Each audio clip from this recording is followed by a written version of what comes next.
শেখ হাসিনাকে যদি তাড়ানো যায়, বিচারপতিদেরকেও তাড়ানো যাবে। বিচারপতিদেরকে মাই লর্ড সম্বোধন করা যাবে না, কিন্তু কই তারপরে তো মাই লর্ড সম্বোধন বন্ধ হয়নি। আইন যারা প্রণয়ন করেন তারা যদি সংবিধান লঙ্ঘন করে আইন প্রণয়ন করেন, তা রোধ করার ক্ষমতা বিচার বিভাগে থাকবে। আপনাদের এখানে একটা পাদটিকারে বলি, মার্কিন যুক্তরাষ্ট্র যখন তাদের প্রথম সংবিধান গ্রহণ করে, তখন সংবিধানের প্রণেতারা, যাদেরকে ইংরেজি ওরা বলে ফাউন্ডিং ফাদার্স, তারা কখনো এটা স্থির করে বলেন নাই যে সংবিধানের প্রশ্নে, ব্যাখ্যার প্রশ্নে দ্বিমত দেখা দিলে কে এই দ্বিমতের শেষ কথা বলবে।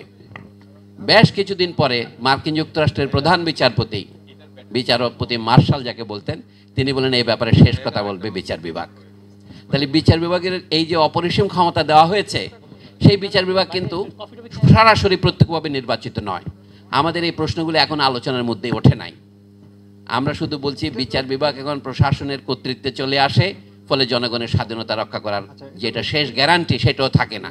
কিন্তু তর্কের খাতিরও যদি আপনি মনে করেন জনগণের স্বাধীনতা যদি বিচার বিভাগের স্বেচ্ছার উপরে নির্ভর করে, তখন তার প্রতিরোধ করবে কে? কুইনাইন জ্বর সারাবে বটে, কিন্তু কুইনাইন সারাবে কে?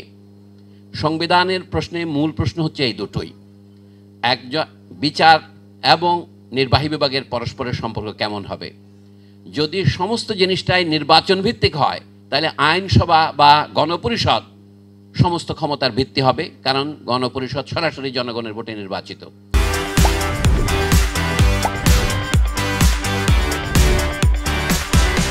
এবং গণপরিষদে যারা সংখ্যাগরিষ্ঠতা লাভ করবেন তাদের প্রতিনিধিরা নির্বাহী বিভাগ গঠন করবেন, এটা আমরা জানি।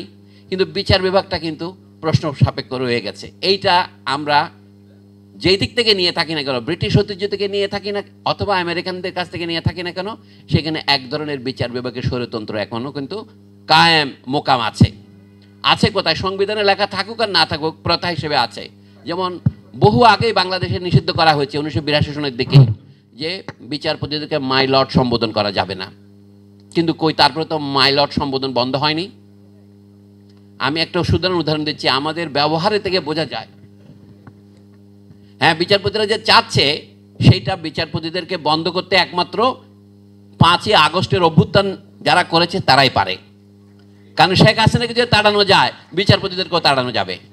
হ্যাঁ, তাহলে আমাদের কর্মসূচির প্রশ্ন আমি বলছি, আজকে আমি লম্বা বক্তৃতা করতে বসি নাই, আমাদের সময় অন্যদের কথা শুনবো। আমাদের সংস্কারের প্রশ্নে হাত দিতে হবে, সংস্কারের শুধু উপর তলায় নয়, নিচের তলায়ও। বিচারপতিদের ক্ষমতা কত থাকবে, প্রধানমন্ত্রীর ক্ষমতা কত থাকবে, এগুলি সবই উপরতলার ব্যাপার। কিন্তু যেই কথাটাকে একটু করে উচ্চারণ করলেন অলিগার্কি, এটা অ্যারিস্টটলের আমল থেকে বলা হচ্ছে, দেশে শাসন যখন মুষ্টিমেয় লোক করে এবং তারা যদি ভালো হয়, তখন অ্যারিস্টটলের ভাষায় তারা হচ্ছেন অ্যারিস্টোক্রেসি।